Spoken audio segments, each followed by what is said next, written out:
Welcome back, guys. So I'm working on this last wall that we have to put sheetrock in. This is the laundry room that we're standing in, master bathroom on the other side of that wall.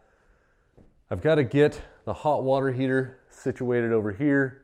There's a whole house filter that's going to go in underneath that all the water that comes into the house is going to go through. It's just a sediment filter. It's just to get any granules of dirt, debris, anything that's going to screw up a shower valve or a sink valve. Get that out of the water so we don't have problems and we don't have to replace valves later. That filter is going to sit underneath the hot water heater, and then there's going to be this little catch-all drain pan in case something goes wrong and we get a leak in the hot water heater. Or if I'm changing the filter, I don't have to worry about water splashing down on the floor. It'll splash down in here and get drained out. The best way I can make all this work is by drawing it out ahead of time. I can't look at this wall and see, okay, hot water heater is going to be this high right there, filter's going to be right there, and it's all going to work, and nothing's going to be in something else's way. The main thing I need to do is figure out what height these water lines, the cold water line, the hot water line, and the fresh water line coming from outside, where those are going to poke through the wall. That's what matters right now. Where those holes are going to be in the sheetrock, making these stub out of that wall. Now, since I'm no good at looking at a wall and saying everything's going to fit this way, the water lines are going to come out of this height, nothing's going to get in the way, everything's going to be fine, I take measurements, I get a piece of graph paper, and I draw everything out to scale. I don't know if you can see this. Maybe we'll get the instruction manual here to back it so the light doesn't show through. But that's what we have here. We've got the two studs coming down the wall, hot water heater, the pieces coming off the hot water heater, where the pipes are going to come out of the wall. This is the cold water or fresh water from outside. Goes through the filter, comes out the filter, goes up, tees off, hot water, goes back in the wall for cold water. And then the hot water is actually going to go back in the wall on this side. Just the way it is over there. Cold water on the right, hot water on the left. And I am new to the area as far as this weather pattern. Where we came from, the weather got down to freezing, but it wouldn't necessarily freeze for very long. Maybe overnight it would get down to freezing or a little bit below. To have a drain pan that feeds water outside, say if a pipe breaks, it's going to catch that water and feed it outside. I don't know if that water, say it happened in the middle of winter when it doesn't get above freezing and we're not here, is that water going to freeze up and plug that hole? Or is the fact that the water's running and it's warm in here, so the water's going to stay fairly warm, is that going to keep that pipe from freezing solid and plugging, and then the water just backs up inside and spills everywhere? As you saw, I did move that electrical plug. That's the plug, dedicated plug, to this hot water heater, the tankless hot water heater we're putting in.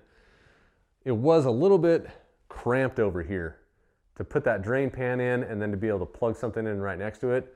So I went ahead and moved the wire and that box to the other side of this stud. There's really no other place to put it. I would like it a little bit further away, but it is what it is. We have the shower valve and the shower head and all the shower plumbing over on this side. There's not really any other place to put that outlet box that we can plug our hot water heater in. So let's get this going, get these pipes figured out, where they're going to sit, where they're going to come through the wall, and get the sheetrock put up.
So next up is a shower valve.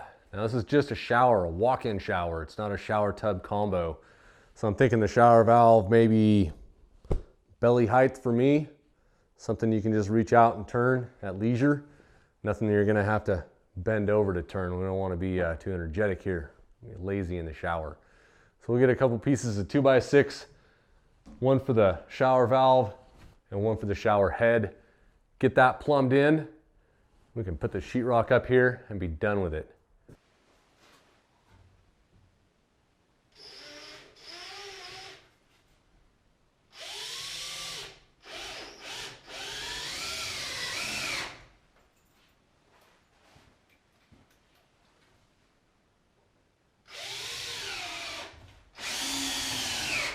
Well, it's been well established that I am not a plumber. The only major plumbing I've done is in this house. And the upstairs bath, that shower bath combo, I set the shower bath in and I had access to the back side of the wall. Then I set my valve in and positioned this board so it was just where it needed to be, screwed the board down, tightened the bezel up, everything worked out fine. This shower, I don't have that luxury. I've got to get this wall sealed up. So I'm trying to figure out what my tolerances are for this bezel, how much room I have to play with. Now this screw right here is pretty long. I don't think I can tighten it all down that far, but this is a minimum that you're gonna want. And that's roughly 2 inches by the looks of it. Now the maximum is gonna be the top of this bezel right there, the top of this right here. That's where it basically barely catches on there. That screw's barely caught. That's 3 3/4 inches. I know I'm going to put sheetrock up, and I know I'm going to put something else up over top of the sheetrock when I do my shower. That's 2 inches. So if I plan for this to be the outside of the sheetrock, I've got to set this board in 1.5 inches because the sheetrock's a 1/2 inch thick. So measure in from here 1.5 inches, make a mark, and screw this board in. I should be okay. And the reason this valve is not in the center of this is because it's lined up with the drain on the floor. If you have any questions on why this valve isn't exactly perfectly square in between the studs, it just lines up with the drain. I think it'll look a lot nicer. So let's get this board up on that wall at the right height that we want and get it in place. Cross our fingers and hope that I've done something right here.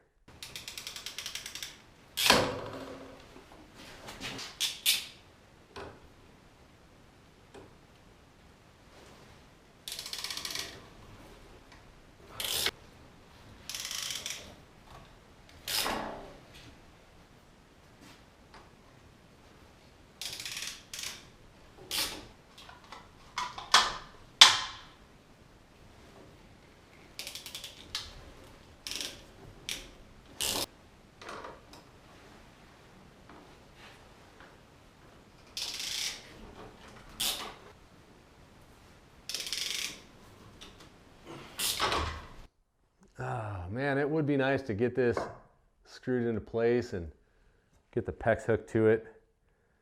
But I made a mistake. I made a mistake, or it was put in the wrong box. Either way, it's my fault for not paying attention to what I bought. I bought a 1/2 inch to 3/4 instead of a 1/2 inch to 1/2 inch. This is a 3/4 inch PEX fitting, not a 1/2 inch. So I can't hook it up. I even looked in my stash to see if I had a 3/4 inch PEX fitting to go on top of the valve, but I don't. So I'm kind of in a stuck spot. I could put the sheetrock up on the laundry room side. I can get that going and get it all sealed in. It wouldn't affect anything on this side. But I think I'm going to save the sheetrock and do all the sheetrock in one swoop and get it all done. I have to go into town anyways. I've got a couple errands I have to run. It is Friday, and I've got to get these errands done before tonight because I won't be able to get them done until Monday if I don't go to town now. I have to pick up some electrical connections that are you can't get them at a Home Depot or a Lowe's. So I've got to go to the actual electrical place in town and pick these up, and they're not open on the weekends. So I'm gonna head out and get the proper fitting for this plumbing connection, stop by a couple other places and get some other things done. Until next time, guys, go make something.